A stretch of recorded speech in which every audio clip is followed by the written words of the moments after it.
অসাধারণ ভাই। এটা টেস্ট করে না টেস্ট করলে কেউ বুঝতেই পারবেন না যে এটা কেমন টেস্ট। এই যে দেখেন, এটা তো আমি সামনের ক্যামেরা দিয়ে ভিডিওটা করতেছি, যার কারণে হয়তো বুঝতে কারো সমস্যা হইতে পারে।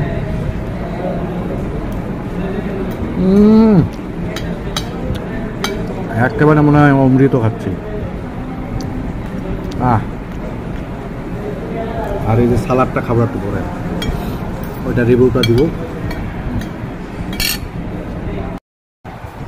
এটা হলো এই যে চাইনিজ মাশরুম। আমরা দুইজনও কিন্তু খেতে পারিনি, মানে তিনজনের খাওয়া এখানে। এটা যে খাওয়ার পরিমাণ 1:3, একটাই তিনজন করে খেতে পারবে। এটা একটা ফ্রাইড রাইস, এটা কিন্তু বেঁচে গেল।